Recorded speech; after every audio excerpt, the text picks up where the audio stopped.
Baik, sahabat Mirai Aset, kita akan melanjutkan sedikit untuk materi fundamental. Jadi kalau di 3 minggu kemarin kita sudah membahas laporan keuangan dan juga rasio keuangan dari perusahaan non keuangan. Nah, hari ini kita akan bahas laporan keuangan untuk perusahaan yang perbankan atau perusahaan keuangan.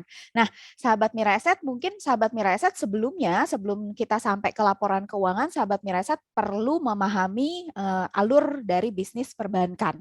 Seperti yang digambarkan di sini adalah bahwa kita sebagai kreditur, ini kita menaruh uang kita di bank. Dalam bentuk apa? Nanti bisa dalam bentuk tabungan, kemudian giro, dan juga deposito. Nah, itu semua disebut dengan dana pihak ketiga. Jadi kita menaruh uang kita di bank, nah bank kemudian menyalurkan kepada orang yang membutuhkan. Jadi peran perbankan itu adalah sebagai lembaga intermediasi antara mereka yang kelebihan dana atau kelebihan uang dan mereka yang kekurangan uang. Jadi menyambungkan antara mereka yang kelebihan dan kekurangan uang seperti itu. Nah, kemudian si pihak yang membutuhkan atau kekurangan uang ini nantinya akan mengajukan kredit ke bank. Nah, lalu ketika misalnya kreditnya sudah disetujui, dan apa yang diberikan oleh si debitur ini kepada perbankan yaitu berupa pendapatan bunga. Jadi dia membayarkan bunga dan di bank itu dicatat sebagai pendapatan bunga. Nah, sedangkan bagi orang yang tadi memberikan dananya yang kita sebut dengan kreditur itu nantinya akan diberikan bunga juga oleh perbankan. Nah, di bank itu dicatatnya sebagai beban bunga. Seperti itu. Jadi, sahabat Mireset perlu memahami bahwa bisnis perbankan itu berbeda dengan bisnis perusahaan biasa. Dan kalau kita lihat laporan keuangan perbankan itu juga tentunya nantinya akan berbeda. Kalau di perusahaan biasa itu asetnya itu biasanya bentuknya adalah aset tetap, kemudian juga nanti ada aset lancar. Kalau di bank tidak dipisah seperti itu. Aset nanti akan digabung semua, kemudian juga begitu juga dengan liabilitas dan ekuitas. Jadi tidak lagi dipisahkan antara yang lancar atau tidak lancar. Nah, kita coba lihat perbedaannya. Nah, ini sahabat Mira Asset, kalau laporan keuangan perbankan yang wajib dilaporkan itu sebenarnya cukup banyak. Kalau misalnya di laporan keuangan biasa, itu kemarin biasa kita hanya bahas 4 ya, laporan posisi keuangan, laporan laba rugi, laporan arus kas, dan satu lagi laporan perubahan modal.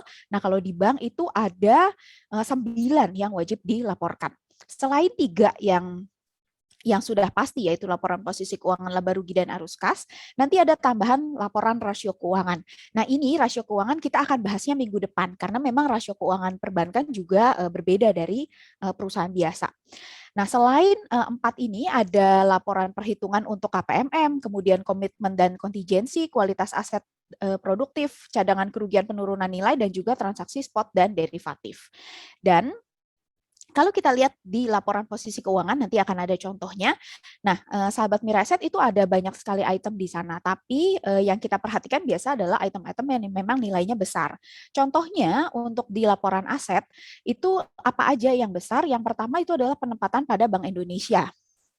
Kemudian surat berharga yang dimiliki, kredit yang diberikan, dan juga penyertaan modal. Jadi kalau untuk perbankan, asetnya itu adalah uang yang dia pinjamkan, ya, dalam artian dipinjamkan ke pihak lain. Beda dengan perusahaan biasa nih. Kalau perusahaan biasa kan asetnya itu adalah sesuatu yang dia miliki. Nah, kalau perbankan itu adalah uang yang dia pinjamkan. Jadi penempatan pada Bank Indonesia itu kan jadi asetnya atau uang yang dia tempatkan di Bank Indonesia. Begitu juga dengan surat berharga. Nah, yang paling besar itemnya itu adalah kredit yang diberikan. Nah, dan juga nanti ada penyertaan modal. Sedangkan liabilitas di perbankan itu adalah kewajiban sama kewajiban. Nah, kewajibannya dia itu yang mayoritas itu adalah kepada si kreditur. Karena kreditur kan memberikan uangnya. Nah, bank itu bentuk dicatatkan bisa bentuknya giro, tabungan, dan deposito berjangka. Nah, ini yang kita sebut dengan dana pihak ketiga atau DPK. Kemudian juga ada surat berharga kalau misalnya dia menerbitkan obligasi. Nah, itu juga dicatatnya di surat berharga yang diterbitkan. Nah, ini laporan posisi keuangannya. Sedangkan untuk laporan laba ruginya, sebenarnya itemnya untuk pendapatan intinya sama, yaitu pendapatan, beban, dan laba rugi. Tapi nanti pendapatannya bukan pendapatan dari hasil jualan, tapi adalah pendapatan bunga. Jadi ketika tadi dia memberikan kredit, nah si debitur kan menyetorkan atau membayarkan bunga. Selain pendapatan bunga, pendapatan yang posnya besar juga itu adalah komisi, provisi, atau fee. Dan juga administrasi. Jadi seperti bank, biaya bulanan yang sahabat Mirasyat bayarkan nih kepada perbankan. Nah, itu dicatatnya di sini. Jadi itu adalah pendapatan non bunga bagi perbankan. Kemudian selain itu untuk yang beban, oh maaf ini tadi saya ada salah, ini harusnya dihapus dua ini. Jadi yang paling besar adalah pendapatan bunga dan komisi, provisi, fee, dan administrasi. Sedangkan untuk beban yang paling besar itu tentu adalah beban bunga. Nah, beban bunga tadi ya yang dibayarkan kepada si pemilik dana. Selain beban bunga, beban yang besar juga itu adalah ini cadangan kerugian penurunan nilai aset keuangan. Jadi kita tahu bahwa bisnis perbankan kan memberikan kredit. Nah, kredit itu kan nggak semuanya lancar. Ada nanti 5 kategorinya. Kita akan bahas minggu depan ya.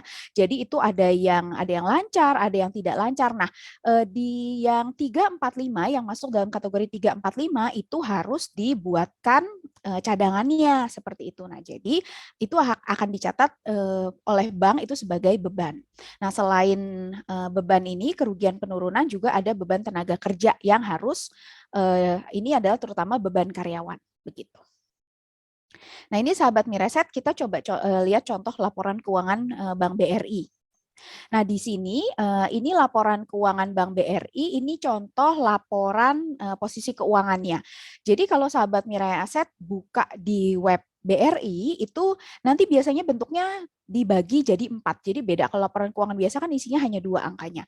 Nah, di sini dibedakan antara yang benar-benar dihasilkan oleh Bank BRI, jadi ini adalah bisnis perbankannya, dan ini adalah hasil konsolidasi dengan anak usahanya. Kalau di laporan keuangan biasa itu kan langsung bentuknya yang konsolidasi. Kalau ini yang individu nanti akan diperlihatkan juga supaya kita bisa tahu dari bisnis yang banknya sendiri tuh hasilnya berapa sih. Nah, sahabat Mirasyat bisa cek di sini. Yang posnya paling besar itu adalah yang dari sekian banyak ini, posnya yang paling besar adalah memang posnya si kredit. Nah, ini jumlahnya, ini jumlahnya 1.000 triliun. Ya, karena ini dalam jutaan rupiah, 1.017 triliun rupiah. Seperti itu. Nah, kalau mau dihitung growth-nya tinggal nah, cuma kalau ini kan per 31 Desember 2020. Nanti kita bisa lihat lagi, kalau secara tahunan tuh tumbuhnya berapa, kita bandingkan dengan 30 September 2020. Begitu. Nah, sedangkan untuk yang, sebentar, ini kehalang ya. Sebentar, saya pindahkan dulu.